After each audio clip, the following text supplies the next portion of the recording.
सुकून का दूसरा नाम बनारस। गलियों का शोर और गंगा किनारे की शांति, इसकी बात ही कुछ निराली है।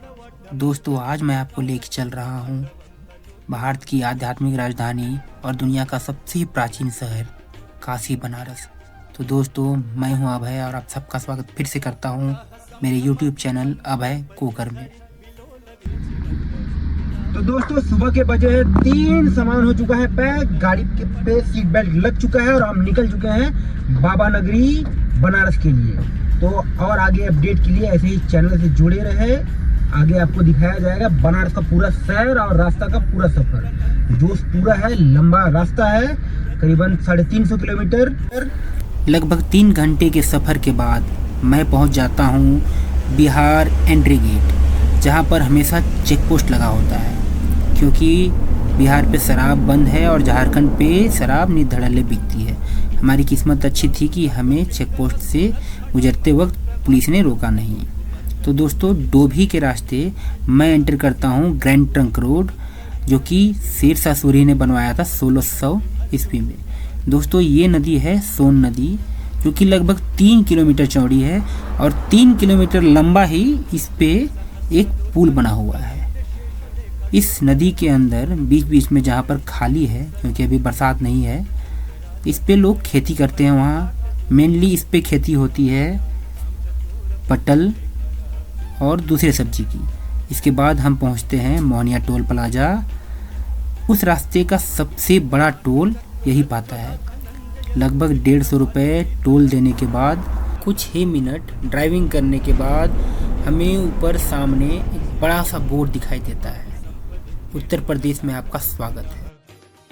इस लंबे सफ़र के बाद हमें थोड़ी आराम की ज़रूरत थी, ताकि शाम को पूरी ताजगी के साथ बनारस एक्सप्लोर किया जाए। इसीलिए हम लोगों ने अपना होटल जो कि लिया हुआ था बनारस से 50 किलोमीटर पहले ही चंदौली पे, वहाँ जाने का निश्चय किया और रूम जाके आराम से सारा सामान जो कि गाड़ी पे हम पहले ही डाले हुए थे उसे लेके रूम पे रख दिया।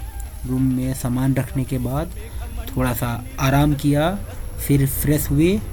फ्रेश होने के बाद कुछ खाना खाया, फिर थोड़ा सा आराम किया और कुछ देर आराम करने के बाद हम शाम को गंगा की आरती देखने के लिए निकल जाते हैं।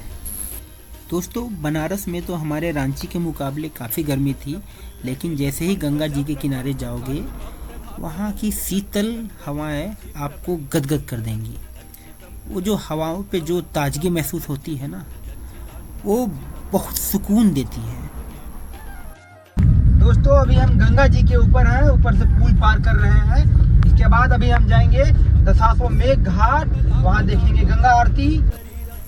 जैसे ही हमने इस पुल को पार किया, बनारस एक अलग ही रूप में देखने को मिला। यहाँ गाड़ी से उतरकर जब आप दूर तक फैली इस नगरी को देखते हैं, तब एहसास होता है कि यह एक सिर्फ शहर नहीं है, एक एहसास है। नीचे बहती गंगा और ऊपर नीला आसमान है। ऐसा लगता है मानो वक्त ठहर सा गया है।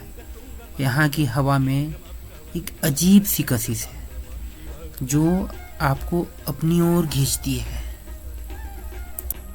और जरा मिलिए इन प्यारे मेहमानों से। इनका नाम है सीगल बर्ड। ये साइबेरिया से हजारों मील का सफ़र तय करके इस पावन जल और शांति के लिए यहाँ आते हैं। ये पंछी जब आपके नाव के इर्द गिर्द मंडराते हैं ना, तो लगता है मानो प्रकृति खुद आपसे बातें कर रही है। बनारस की आत्मा यहाँ के साधु संतों और अघोरियों में वास करती है। अब हम आ चुके हैं घाटों में। शाम के समय यहाँ की रौनक देखते ही बनती है। नाव पर बैठकर लहरों के साथ आगे बढ़ना और एक एक करके ऐतिहासिक घाटों को करीब से देखना, ये अनुभव शब्दों पे बयां कर पाना बहुत ही मुश्किल है। हर घाट की अपनी एक गाथा है, एक अलग दास्तान है। कहाँ घुमाओगे? वहाँ से गंगा घाट तक जाएंगे। गंगा कितना देर लगेगा लगभग भैया? ये 1 घंटा प्लस आपका।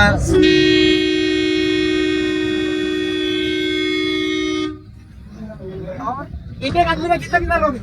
एक आदमी का 500 रुपया लगता है। ठीक है भाई। दोस्तों बोट वाले भैया ने एक एक आदमी का 500 रुपये तो बोल दिया। वो ऑन कैमरा नेगोशिएट नहीं करना चाह रहे थे, लेकिन जैसे ही कैमरा हटा हम लोगों ने नेगोशिएशन किया और 500 रुपये में तीनों दोस्त बैठ गए।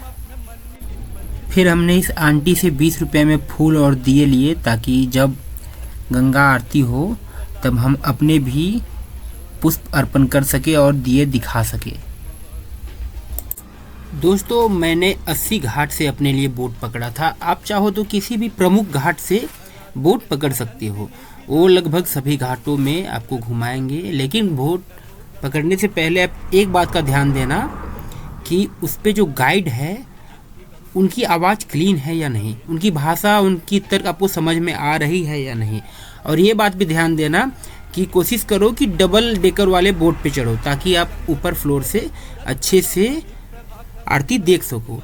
दोस्तों कई बार ऐसा होता है कि आप नीचे बोट पे रह जाते हो या छोटे बोट पे रहते हो, तो आपको आरती देखने में बहुत दिक्कत होती है। आप सामने जा नहीं पाओगे और दूर से आरती देखने में दिक्कत होगी, क्योंकि आपके आगे बड़े बड़े बोट लगे हुए होंगे। घाटों की रौनक को पीछे छोड़कर अब मैं गंगा के लहरों के साथ आगे बढ़ रहा हूँ। दूर तक फैली रोशनी जैसे बनारस की कहानियाँ सुना रही है। पानी की यह शांति मन को छू रही है। लहरों के साथ चलते हुए हम पहुंच जाते हैं मणिकर्णिका घाट, जिसे महाशमशान भी कहा जाता है। कहा जाता है यहाँ की चिता कभी ठंडी नहीं होती। 24 घंटे 365 दिन यहाँ की चिताएं जलती रहती है। एक तरफ मुक्त की चाह तो दूसरी तरफ अपनों को खोने का डर। यहाँ पर आकर जीवन की सबसे बड़ी सच्चाई मृत्यु का सामना होता है। यह सिर्फ एक घाट नहीं, बल्कि जीवन और मृत्यु के मिलन का वो द्वार है जहाँ पर हर कोई नतमस्तक हो जाता है। जीवन और मृत्यु के इस गहरे अनुभव के बाद जब बोट आगे बढ़ती है तो घाटों की रोशनी फिर से जीवन का एहसास कराती है। ये जगमगाते घाट हमें बताते हैं कि काशी सिर्फ एक शहर नहीं, बल्कि जीवन का एक उत्सव है। हर घाट की अपनी एक कहानी है, अपनी ऊर्जा है। दूर तक फैली ये लाल पीली रोशनियाँ जैसे हमें संतावना दे रही है कि हर रात के बाद एक नई सुबह होती है। गंगा के इस किनारे का हर घाट, हर मंदिर जीवन की एक अलग कहानी बयां करता है। कहीं भजन कीर्तने की धुन तो कहीं श्रद्धालुओं के प्रार्थना का स्वर सुनाई देता है। बनारस सिर्फ एक शहर नहीं है, बल्कि एक भावना, विश्वास और आध्यात्मिकता का एक अद्भुत संगम है। यहाँ की संस्कृति और इतिहास हमें सिखाते हैं कि जीवन का हर एक मोड़ पर आशा का दामन कभी नहीं छोड़ना चाहिए।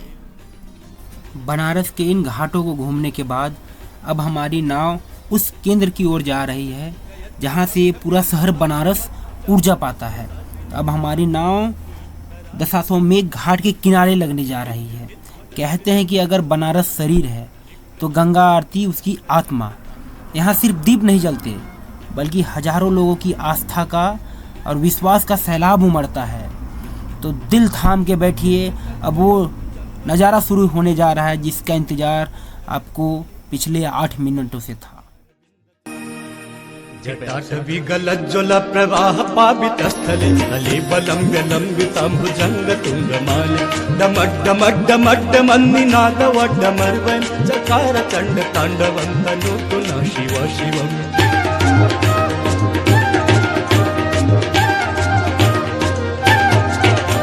जटाकटाह सम्भ्रमभ्रमन्निलिम्प निर्झरि विलोल वीचि वल्लरि विराजमान मूर्धनि दद्ध गज्ज्वलल्ललाट पट्ट पावके किशोर चन्द्रशेखरे रति प्रतीक्षणं मम।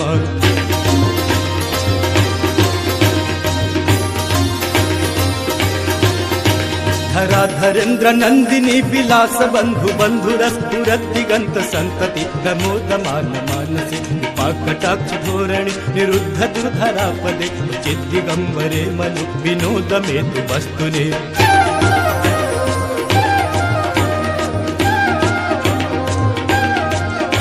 जटा भुजंग पिंगल स्फुरत् फण मणि प्रभा कदम्ब कुंकुमद्रव प्रलिप्त दिग्बधू मुखे गंध सिंधुर स्फुरत् उत्तरीय मेदुरे मनो विनोद मद्भुतं बिभर्तु भूतवर्तरे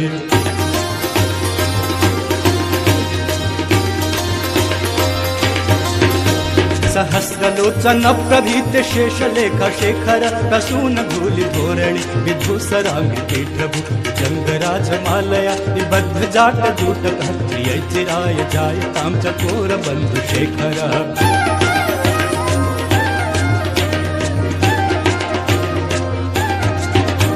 ललाट चतुर